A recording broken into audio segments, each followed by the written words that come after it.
إن الحمد لله نحمده ونستعينه ونستغفره ونعوذ بالله من شرور أنفسنا ومن سيئات أعمالنا من يهده الله فلا مضل له ومن يضلل فلا هادي له وأشهد أن لا إله إلا الله وحده لا شريك له وأشهد أن محمدا عبده ورسوله اللهم صل على محمد وعلى آل محمد كما صليت على إبراهيم وعلى آل إبراهيم إنك حميد مجيد اللهم بارك على محمد وعلى آل محمد كما باركت على إبراهيم وعلى آل إبراهيم إنك حميد مجيد أما بعد فإن خير الحديث كتاب الله وخير الهدي هدي محمد صلى الله عليه وسلم وشر الأمور محدثاتها وكل محدثة بدعة وكل بدعة ضلالة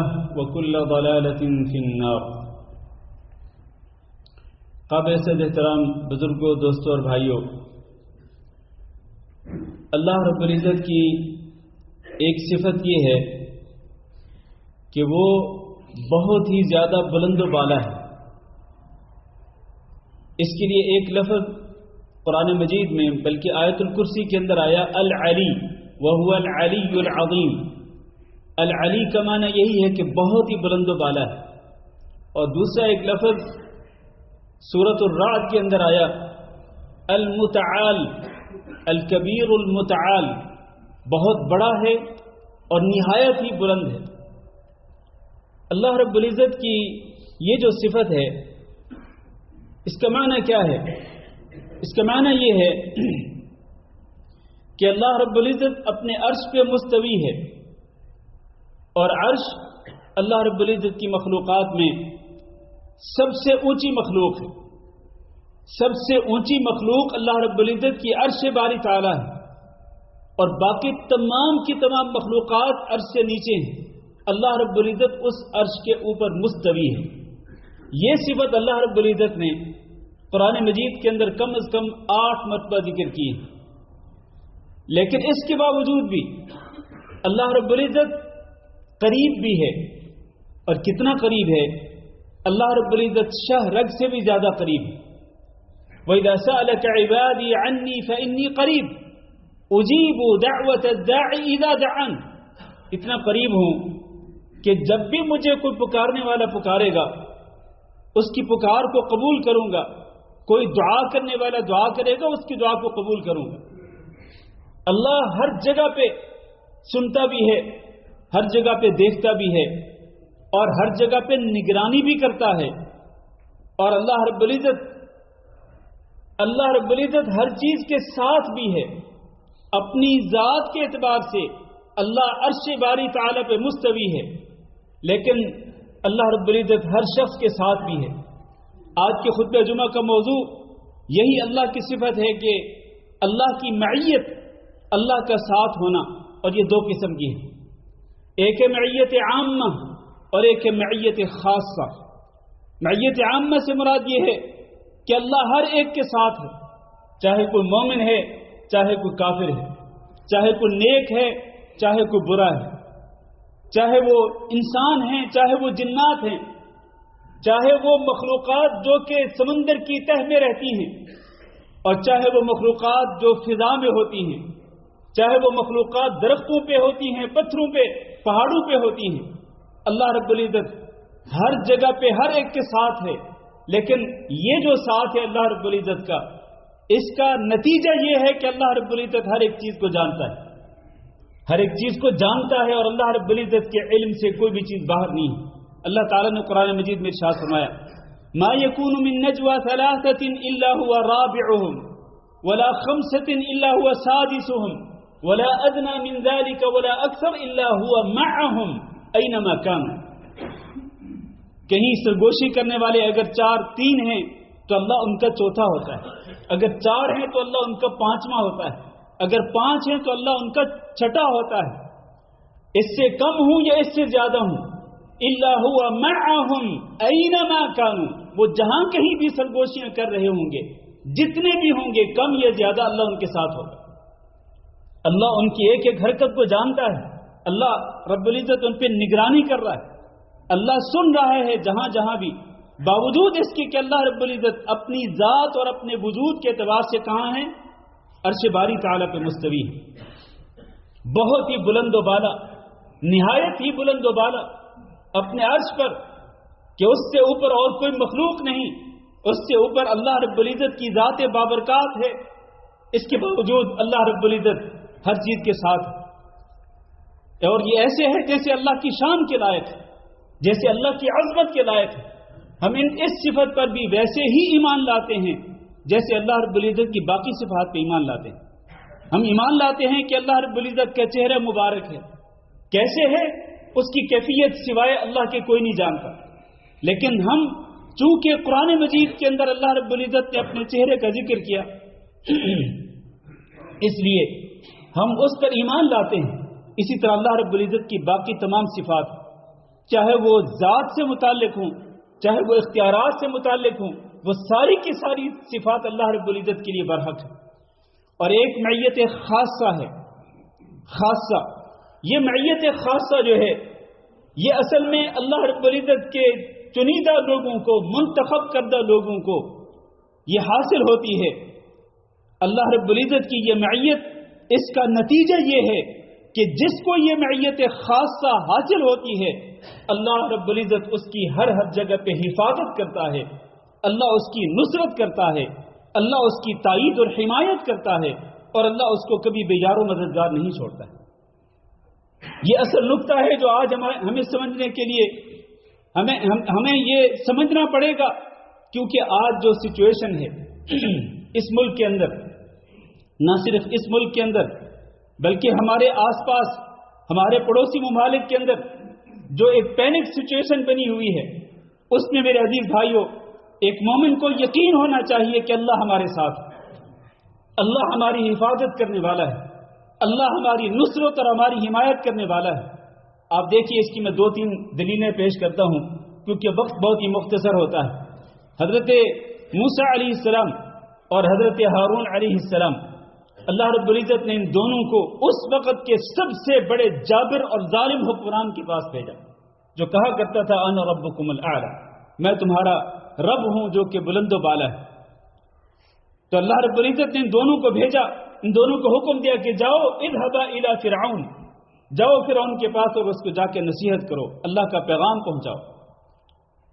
تو وہ کہنے لگے کہ انا نخاف ان يفرط علينا او ان يطغى، اللہ ہمیں اس بات کا خوف ہے کہ کہیں وہ ہم پہ زیادتی نہ کرے، کہیں وہ ہمارے اوپر ظلم نہ کرے، کہیں وہ ہمیں کسی نہ کردہ گناہ کی سزا نہ دے، ایسی سزا جو ہم برداشت نہ کر پائیں۔ خدشات کا اظہار کیا۔ اللہ نے فرمایا لا تخافا اننی معکما اسمع وارا، مت ڈرو اے موسیٰ اور اے ہارون، میں تمہارے ساتھ ہوں، اننی معکما، میں تمہارے ساتھ ہوں، اسمع وارا، تم میری طرف سے ایلچی بن کے جا رہے ہو، پیغمبر بن کے جا رہے ہو۔ ایسا نہیں کہ جس طرح ایک بادشاہ کسی پیغمبر کو بھیجتا ہے تو بھیجنے کے بعد وہ اس کے ساتھ نہیں ہوتا، اپنے ایلچی کے ساتھ نہیں ہوتا، لیکن میں تمہیں پیغمبر بنا کے بھیج رہا ہوں، لیکن میں تمہارے ساتھ بھی ہوں اور سن بھی رہا ہوں، دیکھ بھی رہا ہوں۔ اور پھر دیکھیں موسیٰ علیہ السلام اور ہارون علیہ السلام گئے اس کے دربار میں، فرعون کے دربار میں، اس کے درباریوں کے سامنے گئے اور نہتے ان کے پاس کچھ بھی نہ تھا۔ یہ دونوں نبی اللہ رب العزت کے بھرے دربار کے اندر جا کر فرعون کو اللہ کا پیغام پہنچاتے ہیں، اور وہ آگے سے سوالات کرتا ہے، یہ ان کے جوابات دیتے ہیں دلیری کے ساتھ، اور پھر وہ آگے سے دھمکیاں دیتا ہے، یہ ڈٹ جاتے ہیں اللہ رب العزت کے پیغام پہ، اللہ رب العزت کی دعوت پہ، لیکن وہ ایک بال کے برابر بھی ان دونوں کو نقصان نہیں پہنچا سکا۔ اللہ نے ان کی حفاظت کی کہ نہیں کی؟ اللہ نے ان کی نصرت اور حمایت کی یا نہیں کی؟ دوسری دلیل، اللہ رب العزت نے نبی صلی اللہ علیہ وسلم کو مکہ مکرمہ سے ہجرت کرنے کا حکم دیا۔ آپ صلی اللہ علیہ وسلم اپنے خاص رفیق، اپنے خاص ساتھی ابو بکر صدیق رضی اللہ تعالیٰ عنہ کے ساتھ روانہ ہوتے ہیں، غار ثور میں جا کر پناہ لیتے ہیں، اور کفار ان دونوں شخصیات کو ڈھونڈتے ڈھونڈتے اس غار کے منہ پہ پہنچ جاتے ہیں۔ صدیق اکبر رضی اللہ تعالیٰ عنہ نے کہا، اے اللہ کے رسول، اگر یہ اپنے پیروں کی طرف نظر ڈالیں تو یقیناً انہیں پتہ چل جائے گا کہ ہم اس غار کے اندر چھپے ہوئے ہیں، وہ ہمیں ڈھونڈ لیں گے، ہمیں پا لیں گے۔ تو اللہ کے رسول صلی اللہ علیہ وسلم نے کیا فرمایا؟ ما ظنک باثنین اللہ ثالثہما، ان دو کے بارے میں تمہارا کیا گمان ہے کہ ان کا تیسرا اللہ ہے۔ اور اللہ رب العزت نے قرآن مجید کے اندر بھی اس چیز کا ذکر کیا، اذ ہما فی الغار اذ یقول لصاحبہ لا تحزن ان اللہ معنا۔ نبی کریم صلی اللہ علیہ وسلم ابو بکر صدیق رضی اللہ تعالیٰ عنہ کو تسلی دے رہے ہیں کہ غم نہ کرو، فکر نہ کرو، اللہ ہمارے ساتھ۔ اور پھر اللہ رب العزت نے ان دونوں کی حفاظت کی یا نہیں کی؟ وہ لوگ غار کے منہ پہ پہنچنے کے باوجود نبی صلی اللہ علیہ وسلم کو اور آپ کے یار غار کو تک ایذا نہیں پہنچا سکے۔ اللہ نے ان کی حمایت کی، ان کی نصرت کی۔ میرے بھائیوں، جس شخص کو اللہ رب العزت کے یہ ساتھ حاصل ہوتا ہے، اللہ کی یہ معیت خاصہ جس کو حاصل ہو جاتی ہے، اس کے دشمن چاہے کتنے زیادہ کیوں نہ ہوں، اور اس کے دشمن چاہے کتنے پاورفل کیوں نہ ہوں، اس کے دشمن اس کو ذرہ برابر بھی نقصان نہیں پہنچا سکتے۔ ابراہیم علیہ السلام کو دیکھ لیں، جب انہوں نے اپنی قوم کے بتوں کو پاش کر دیا تھا اور قوم نے ابراہیم علیہ السلام کو بہت بڑی آگ کے اندر جلانے کی پلاننگ کی تھی، اللہ رب العزت اپنے اس بندے کی مدد کے لیے آئے، اللہ نے اپنے اس بندے کی مدد کی، اس کی نصرت اور حمایت کی، اور اللہ نے فرمایا قلنا یا نار کونی بردا وسلاما علی ابراہیم، اے آگ تو ٹھنڈی ہو جا، سلامتی والی بن جائے ابراہیم علیہ السلام کے لیے۔ پھر اللہ رب العزت نے ان کی حفاظت کی۔ سوال یہ ہے میرے بھائیوں کہ یہ اللہ رب العزت کا جو ساتھ ہے، جس کا تقاضا ہے کہ اللہ جس کو یہ ساتھ عطا کرتا ہے اللہ اس کی حفاظت بھی کرتا ہے، یہ ساتھ کیسے ملے گا؟ اس کے لیے سب سے پہلی بات یہ ہے کہ بندہ اللہ رب العزت کے فرائض کی پابندی کرنے والا ہو، اور اس کے ساتھ ساتھ نفلی عبادات کے اندر کثرت کرنے والا ہو۔ رمضان المبارک کا مہینہ اپنے اختتام کو پہنچ رہا ہے، اور آج یہ رمضان المبارک کا آخری جمعہ ہے۔ اس کے بعد جو جمعہ آئے گا وہ رمضان کے اندر نہیں آئے گا، اور کل جو ہفتے کا دن آئے گا وہ رمضان کے اندر نہیں وہ اس کے بعد جو ہفتے کا دن آئے گا وہ رمضان کے اندر نہیں ہوگا۔ تو یہ آخری دن ہے میرے عزیز بھائیوں، کاؤنٹ ڈاؤن شروع ہو چکا ہے۔ اس کاؤنٹ ڈاؤن کے اندر آپ زیادہ سے زیادہ اعمال خیر کر کے، نیک اعمال کر کے اللہ رب العزت کا قرب حاصل کریں، اللہ رب العزت کے قریب ہو جائیں، آپ خود اللہ رب العزت کے قریب ہوں۔ اور جب انسان اللہ کے قریب ہونے کی کوشش کرتا ہے، اللہ کے فرائض پر عمل کر کے، نوافل میں کثرت کر کے، اجتہاد کر کے، محنت کر کے، پھر اللہ رب العزت اس کو اپنے بہت ہی قریب کر لیتا ہے۔ بندہ ایک قدم جاتا ہے، اللہ 10 قدم اس کی طرف بڑھتا ہے، اللہ رب العزت اس کو اپنی آغوش میں لے لیتا ہے۔ اور پھر اللہ کے نبی صلی اللہ علیہ وسلم نے فرمایا کہ اللہ رب العزت فرماتا ہے کہ میرا بندہ سب سے زیادہ میرا قرب میرے فرائض کے ذریعے حاصل کر سکتا ہے، پھر نفلی عبادات کے ذریعے، اور جب وہ اس طرح میرے قریب ہونے کی کوشش کرتا رہتا ہے تو ایک وقت ایسا آتا ہے کہ میں اس سے محبت کر لیتا ہوں، اور پھر جب اس سے محبت کر لیتا ہوں تو اس کا کان بن جاتا ہوں جس کے ساتھ وہ سنتا ہے، اسی طرح اس کا ہاتھ بن جاتا ہوں جس کے ساتھ وہ پکڑتا ہے، اس کا پاؤں بن جاتا ہوں جس کے ساتھ وہ چلتا ہے۔ پھر وہ جب مجھ سے دعا کرتا ہے تو اس کی دعا کو ضرور قبول کرتا ہوں، وہ مجھ سے پناہ مانگتا ہے تو اس کو ضرور پناہ عطا کرتا ہوں۔ میرے بھائیوں، اس طرح سے اللہ رب العزت کی معیت خاصہ جو ہے وہ حاصل ہو سکتی ہے۔ دوسری چیز جو ہے وہ تقوی ہے، جو کہ روزے کا اصل مقصد بھی ہے۔ کتب علیکم الصیام کما کتب علی الذین من قبلکم لعلکم تتقون، روزے اللہ رب العزت نے اس لیے فرض کیے تاکہ ہمارے اندر تقوی آئے، اللہ کا خوف آئے، اس خوف کی بنا پر، اس ڈر کی بنا پر ہم اللہ رب العزت کی نافرمانیوں سے اپنے دامن کو بچانا شروع کر دیں۔ یہ خوف اور یہ تقوی یہ روزے کا ثمرہ بھی ہے، اور جس کو یہ ثمرہ حاصل ہو جاتا ہے اللہ رب العزت اس کے ساتھ ہو جاتا ہے، اللہ اپنی معیت خاصہ اس کو عطا فرماتا ہے۔ وَاعْلَمُوا أَنَّ اللَّهَ مَعَ الْمُتَّقِينَ، جان لو کہ اللہ رب العزت متقین کے ساتھ ہے۔ إِنَّ اللَّهَ مَعَ الَّذِينَ اتَّقَوْا وَالَّذِينَ هُمْ مُحْسِنُونَ۔ اور تیسری چیز یہ ہے کہ اس قسم کی آزمائشوں کے اندر، تکلیفوں کے اندر، کہ جب ہم سائرن سنتے ہیں، سائرن کی آواز سن کر ہمیں فوری طور پر یہ کہنا چاہیے اپنی زبان سے حسبنا اللہ ونعم الوکیل، کہ ہمارا اللہ ہمیں کافی ہے اور وہ بہترین کارساز ہے۔ جب آپ اس طرح صبر کریں گے، کبھی بے صبری کا کوئی عمل نہیں کریں گے، بے صبری کا مظاہرہ نہیں کریں گے، نہ اپنی زبان سے نہ اپنی کسی حرکت سے، تو جان لیجئے کہ ان اللہ مع الصابرین، اللہ رب العزت صبر کرنے والوں کے ساتھ ہوتا ہے۔ اللہ صبر کرنے والوں کی حفاظت کرتا ہے، ان کی تائید اور نصرت کرتا ہے اور ان کی حمایت کرتا ہے۔ اللہ تعالیٰ سے دعا کرتے ہیں کہ اللہ رب العزت ہم سب کو اپنی معیت خاصہ نصیب فرمائے، اور اللہ رب العزت اس ملک کی بھی حفاظت فرمائے، اس ملک کے باسیوں کی بھی حفاظت فرمائے، اور اسی طرح تمام بلاد اسلامیہ اور تمام بلاد اسلامیہ کے مسلمانوں کو اللہ رب العزت ہدایت بھی دے کہ وہ سارے کے سارے اللہ کی طرف رجوع کریں، اللہ کی طرف لوٹیں، اپنے گناہوں پر اللہ تعالیٰ سے معافی مانگیں، تاکہ اللہ رب العزت کا ساتھ ان کو نصیب ہو۔ اللہ رب العزت ہم سب کو اس کی توفیق دے۔ استغفر اللہ لی ولکم ولسائر المسلمین فاستغفروہ انہ هو الغفور الرحیم۔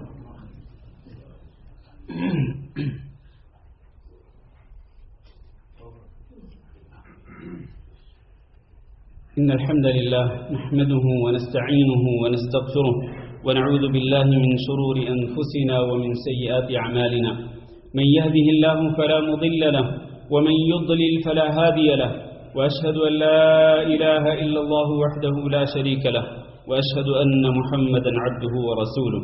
اللهم صل على محمد وعلى آل محمد كما صليت على إبراهيم وعلى آل إبراهيم إنك حميد مجيد۔ اللهم بارك على محمد وعلى آل محمد كما باركت على إبراهيم وعلى آل إبراهيم إنك حميد مجيد۔ اما بعد، عزیز بھائیو اور دوستو، اللہ رب العزت کا فرمان ہے یا ایھا الذین آمنوا ارکعوا واسجدوا واعبدوا ربکم وافعلوا الخیر لعلکم تفلحون۔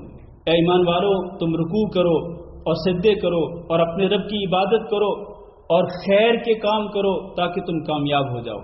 چار احکام اللہ رب العزت کی اس آیت کے اندر، رکوع کرو، سجود کرو، اور ظاہر ہے کہ رکوع اور سجود کی بہترین جو کیفیت ہے وہ فرض نماز کی شکل میں ہے، اور اس کے بعد پھر نفلی نماز ہے، اور اس کے ساتھ ساتھ وَاعْبُدُوا رَبَّكُمْ، اپنے رب کی عبادت کرتے رہو۔ یہ قرآن مجید کی تلاوت زیادہ سے زیادہ کرنا یہ اللہ رب العزت کی عبادت ہے۔ اسی طرح ذکر اور اذکار میں اپنے آپ کو مشغول رکھنا، دعا کرتے رہنا، استغفار کرتے رہنا، بار بار توبہ کرتے رہنا، رمضان المبارک کے آخری لمحات کو، آخری ایام کو غنیمت سمجھ کر زیادہ سے زیادہ اعمال خیر کرنا، یہ چار چیزیں جن کا اللہ رب العزت نے حکم دیا لعلکم تفلحون، تاکہ تم کامیابی پالو۔ ان چار چیزوں پہ عمل کریں گے تو کامیابی نصیب ہوگی۔ اللہ رب العزت سے دعا ہے کہ اللہ ہم سب کو یہ کامیابی نصیب فرمائے۔ آخر میں ایک بات کا ذکر کرتا چلوں کہ یہ رمضان المبارک کا آخری جمعہ ہے، اور اس جمعہ کو کئی لوگ ایک بہت بڑی بدعت کا ارتکاب کرتے ہیں، اور اس کو کہتے ہیں یہ ہے قضاء عمری، کہ عمر کے اندر یعنی پچھلی زندگی کے اندر جو نمازیں قضا ہوئیں ان نمازوں کو قضا کرنے کے لیے آج کے دن وہ ایک خاص نماز پڑھتے ہیں، اور کہتے ہیں کہ جس نے وہ نماز پڑھ لی اس کی پچھلی تمام زندگی کی جتنی نمازیں فوت ہوئیں وہ ساری کی ساری قضا ہو جائیں گی، ان کی قضا پوری ہو جائے گی۔ اور یہ بہت بڑی بدعت ہے میرے عزیز بھائیوں۔ جو شخص پچھلی زندگی کے اندر بے نماز رہا وہ آج سچے دل کے ساتھ توبہ کر لے، اللہ رب العزت سے معافی مانگ لے، اور آئندہ کے لیے عزم کر لے کہ وہ کبھی بھی نماز نہیں چھوڑے گا، پھر وہ نمازوں کی پابندی کرنا شروع کر دے، اللہ رب العزت کا یہ وعدہ ہے کہ میں اس کے پچھلے گناہوں کو نیکیوں کے اندر بدل دوں گا۔ یہ اللہ رب العزت کا وعدہ ہے، اس لیے سچے دل کے ساتھ توبہ کریں اور اپنے پچھلے تمام کے تمام گناہوں سے سچے دل کے ساتھ توبہ کریں۔ یا ایھا الذین آمنوا توبوا الی اللہ توبۃ نصوحا عسى ربکم ان یکفر عنکم سیئاتکم ویدخلکم جنات۔ سچے دل کے ساتھ توبہ کرو گے تو اللہ رب العزت گناہوں کو بھی معاف کر دے گا اور جنات کے اندر داخل فرما دے گا۔ اللہ رب العزت ہم سب کو جنت الفردوس کے وارثوں میں شامل فرمائے، اور اللہ رب العزت ہمارے گناہوں پر ہم سے درگزر فرمائے۔ اللہ رب العزت اس ملک کی حفاظت فرمائے اور اس ملک کے باسیوں کی حفاظت فرمائے۔ اس ملک کے باسیوں کو ہر قسم کے شر سے اللہ رب العزت اپنی حفاظت میں رکھے اور اپنے حفظ و امان میں رکھے۔ اللہ رب العزت تمام مسلمانوں کی مدد فرمائے، اور جتنے لوگ آج عالم اسلام کے اندر مسلمانوں کو نقصان پہنچانے پہ تلے ہوئے ہیں، اللہ ان تمام کے تمام لوگوں کو غارت اور برباد کرے، چاہے وہ